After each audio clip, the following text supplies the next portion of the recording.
Imagine for a moment that death is not an end but a doorway, not a final rest but a crossing into a realm where the rules of our world dissolve like sand in an hourglass. Now imagine something even more unsettling. What if the afterlife is not the paradise we've been promised, but a labyrinth of trials, illusions, and cosmic tests? What if the ancients, those keepers of forgotten wisdom, left us urgent warnings about what truly awaits beyond the veil, only for their voices to be drowned out by time, dogma, and the machinery of control? This is not merely speculation.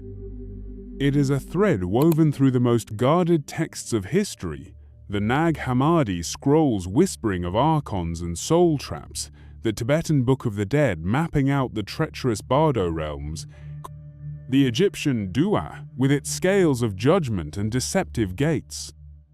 Even now, modern near-death experiencers return with stories that echo these ancient blueprints.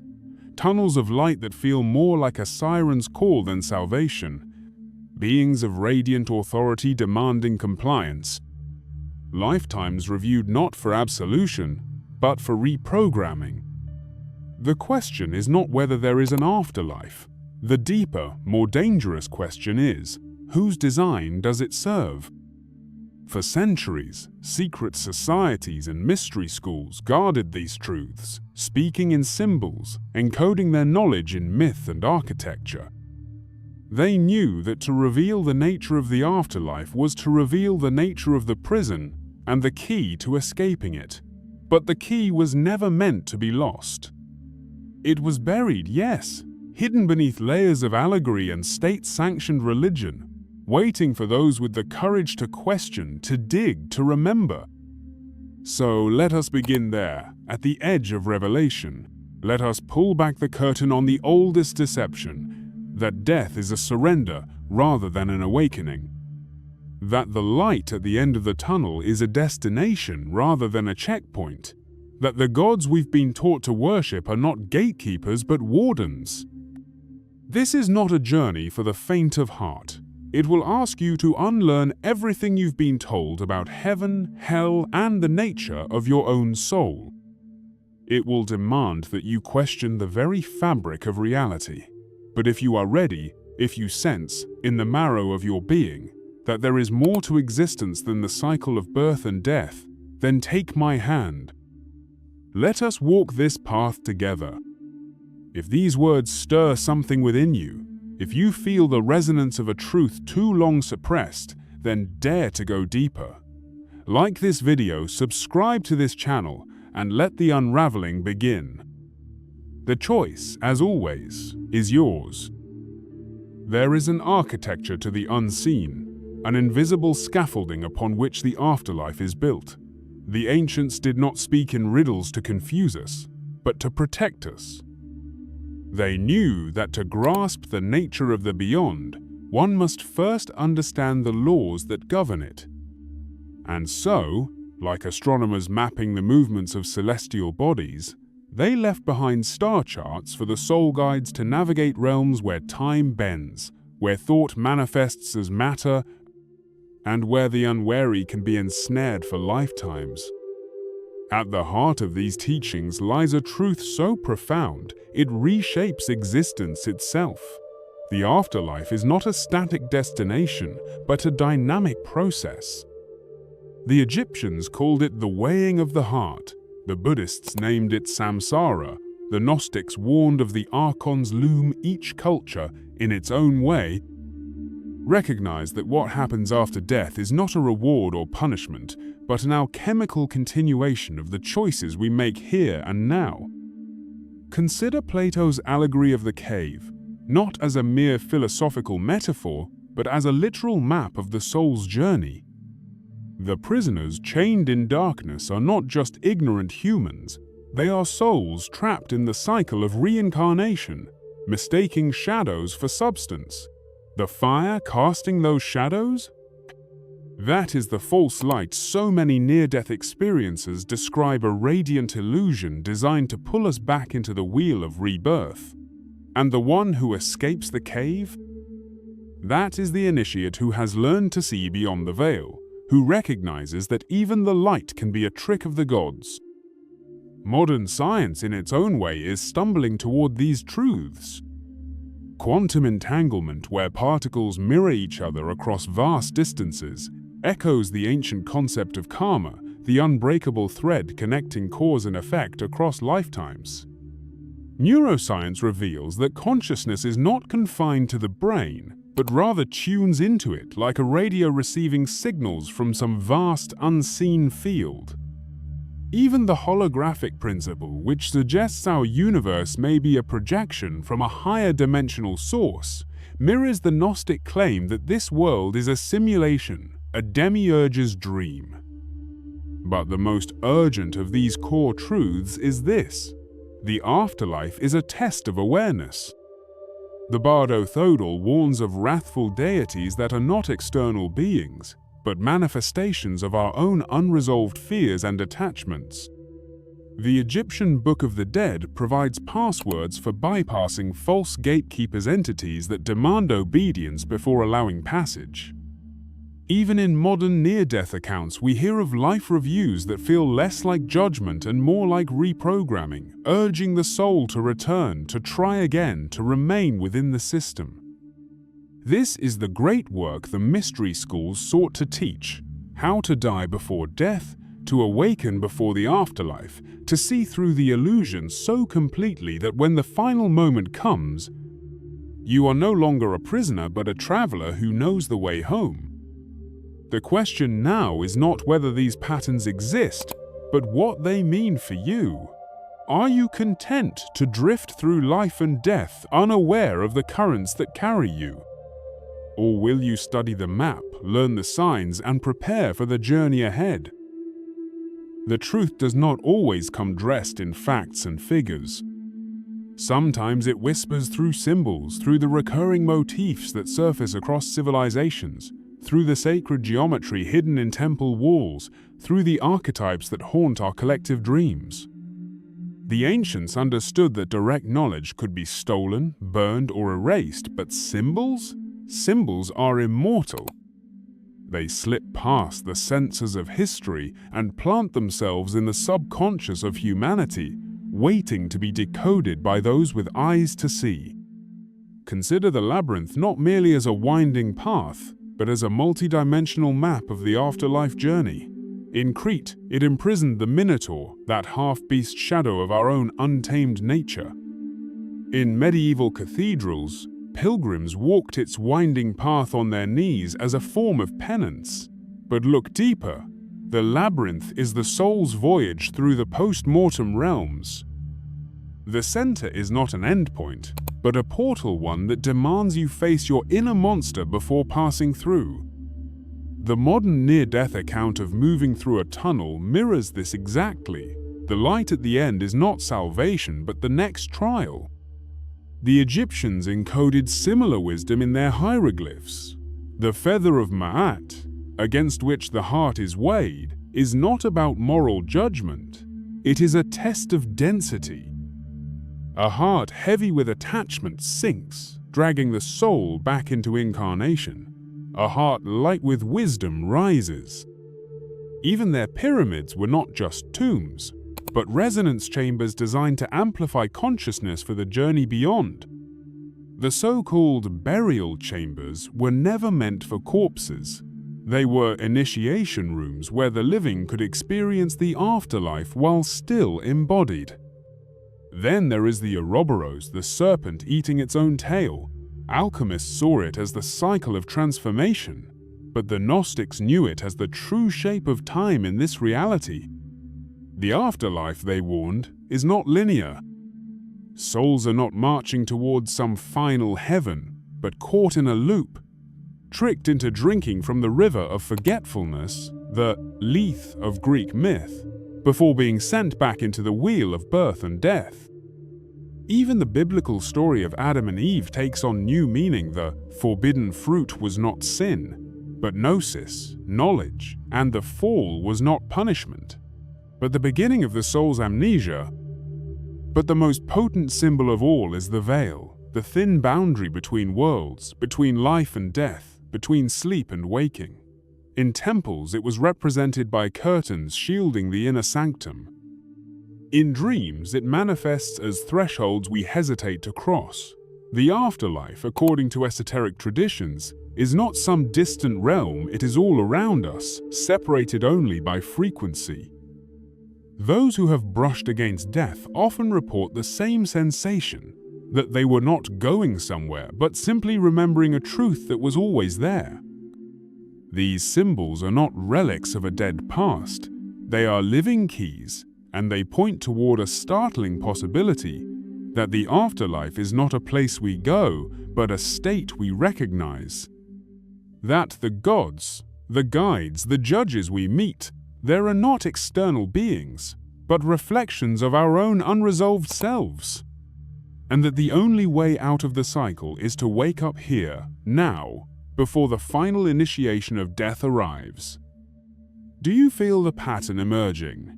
The question is no longer whether these narratives hold meaning, but whether you are ready to see what they reveal about your own journey.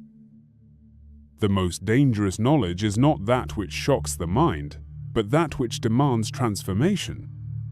To glimpse the truth of the afterlife is to realize that every moment of this life is a preparation, a soul's rehearsal for the ultimate journey. The ancients did not preserve these teachings as mere philosophy. They encoded them as survival manuals for the beyond. And now, here in this modern age where death is sterilized, avoided, and whispered about in hospitals rather than honored around sacred fires, we must reclaim this wisdom not as abstraction, but as daily practice. Begin with the simplest and most profound shift. Live as if you are already dead. This is not morbidity, but liberation. The Tibetan Buddhists call it contemplating your own decay, not to invoke fear, but to shatter the illusion that this body, this identity is permanent. When you wake each morning, ask yourself, if I died tonight, would the choices I make today lead me toward freedom or repetition? This is the razor's edge between wisdom and forgetfulness. The next step is cultivating the witness, that part of you which observes without attachment. Modern neuroscience confirms what mystics always knew: consciousness is not the same as thought.